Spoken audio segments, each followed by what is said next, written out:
This is such a funny film. I really love Mary Goodenough. And as I mentioned, you're quite a chameleon with your roles. Was there something about Carol, maybe what they described her appearance to be, that drew you to be a part of Mary Goodenough? I guess it is funny though, because I do play a lot of characters that look very different, some even unrecognizable, right? But when I read the script, I just fell in love with Carol, and I fell in love with Caroline Keene, who wrote it. I just love her brilliant mind. And the story was just, it was so touching. It's like a dark comedy with heart. And it'll make you laugh, it'll make you cry. And I love the saying, if you love Christmas, you'll love this movie. And if you hate Christmas, you'll love this movie. So there's a little something for everybody because it's based on a more of a real family with some dysfunction and mother-daughter struggles and sibling struggles and but a lot of love. So I think it's a very relatable story, and I'm just so happy to be part of it and happy to be here with you. Well, how was Carol then originally described to you? Um, Frumpy, a little neurotic, zany. Um, I think that was, loved her children, but struggled personally, emotionally. Um, yeah, yeah, that was pretty much the way she was described. Were you She's familiar with? divorced. Oh, You know yes. Joel Murray from Mad Men. He played my ex-husband, and he's this very successful guy in the city. And here's Carol that she's just trying to trying to function, trying to keep it all together. Were Yeah. you familiar with any of your co-stars before working with them? Surely you knew Joel, as we mentioned. Yes, I knew who Joel was, but I had never worked with him before. And no, it was the funniest thing. I don't know if you've heard this story, but we ended up filming this last fall and winter, and I got this random email last year from this guy named Dan Kennedy, and he said, "You probably don't remember me, but I met you at a callback at Ripley Greer Studios in New York City in 2017, and we didn't hire you, which was a mistake." They went with a more character-looking actor, but I never forgot your performance. And I'm working on an indie project with a woman named Caroline Keene about it's called Mary Good Enough. Tell me a little bit about it. He said there's a role that I think you might really like, and we'd love to talk to you, blah, blah, blah. So I was like, okay, send me the script. So I read the script and I fell in love with it. And I was like, oh my goodness, this is wonderful because it was so, I don't know, it was just sort of meant to be that I was part of this project. And um, that Dan remembered me from 2017. I mean, you've heard these stories before, but that's my only story that I've had like that because it was just so kind of, random and out of the blue. Um, and Caroline is just wonderful, and I love supporting female writers and filmmakers and actresses. And so we zoomed with Ray, and of course I immediately fell in love with her. And she's brilliant and carries this film so well and just is adorable.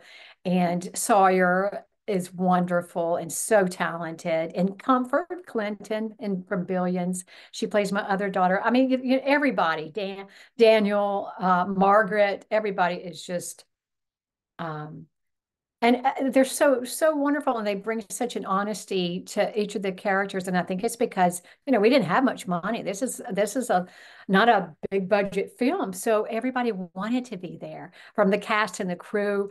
They wanted to be part of this project and to bring these characters to life and to share this with the world because it is quite relatable and has a lot of heart, but also has some realness, which is not always perfect, right? Sure, sure. Yeah. Um, and I love that Catherine wrote it. Excuse me. I love that Caroline wrote it and directed it. How precious was she when it came Yes. to the word? Did you all have much room to improvise? I mean, you certainly have a talent for comedy, and Joel has a talent for comedy as well.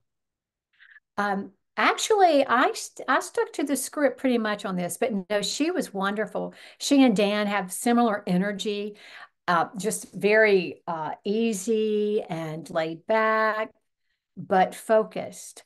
So it was wonderful for me to have the writer there because the character of Carol, the mom, and Lucy, played by Ray Levine Spielberg, was very close to Caroline. So it was important to me to get it right, to be able to bring the truth or whatever she needed me to bring. So she communicates well, and I just would ask questions, and it was important to me to that she felt good about what I was doing, and and bring as much truth to Carol as I possibly could.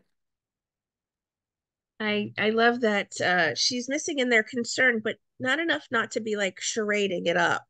Like there's everyone seems to be concerned about her whereabouts, but not enough to like super invest into where she's found or like where they found her. Right, That family right. dynamic I think is just exceptionally funny. And certainly you have to have some of your favorite scenes that you filmed, ones maybe you're the most proud of watching back or felt really good in the moment. Oh wow. Honestly, I just loved every minute of it. The one at the end with the family, I think, and I don't want to give any spoilers away, but that was really special for me. Um, and I'm just going to there, but that would be my favorite. But I think too, Carol is not a victim. She does have strength, and I think that's important too, because women, as women, we can go through struggles, and life is not easy, but we're still strong, and we're survivors, and we're gonna get through it. But I think what is so interesting about Mary Goodenough, and Caroline Keene has said this, you may have even heard this, but that she wanted this story to be a little bit of a reverse Home Alone. But the mom turns that missing right before Christmas, and I think she did that, and I think that I think it's got a little bit of something for everybody. I was just going to ask you what you felt would really make it a fast holiday classic. I think you touched on it though.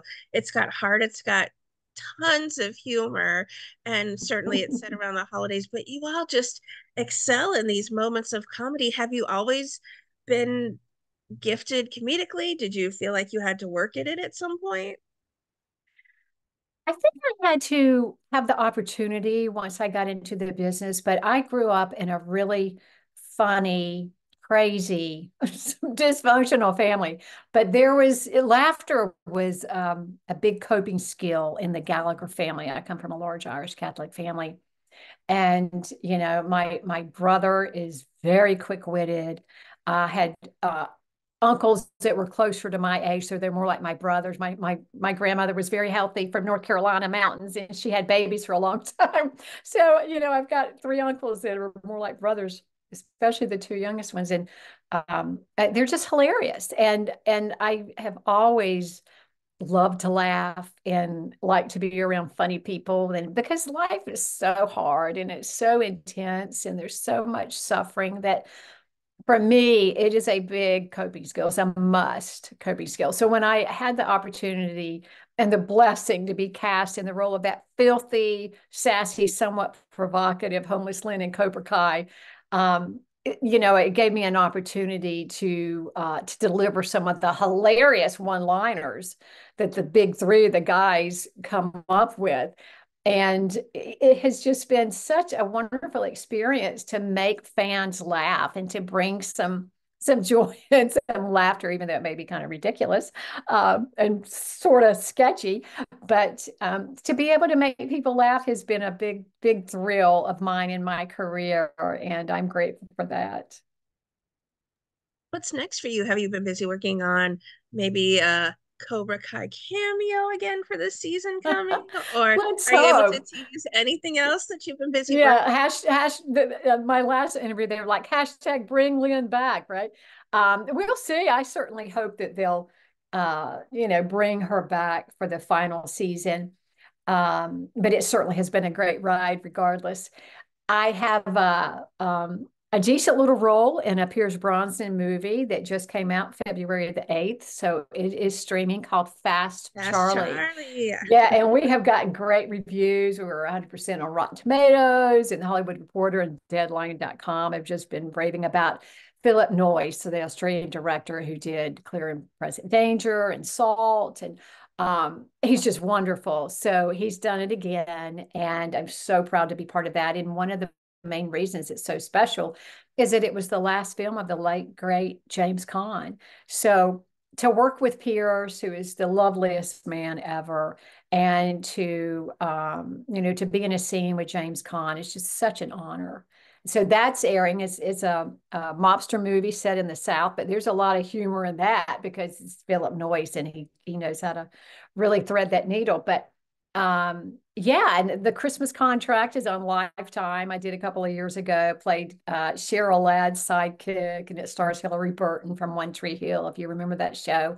And then my own production company, Her Little Red Productions, we're in pre-production on a Lifetime type movie that I think audiences are going to love. And we have to start filming early 2024. And A Taste of Love, which is on the Hallmark Channel, is supposed to come out early 2024. And that stars Hallmark's Erin Cahill, and her love interest is Jesse Cove, who was also in Cobra Kai.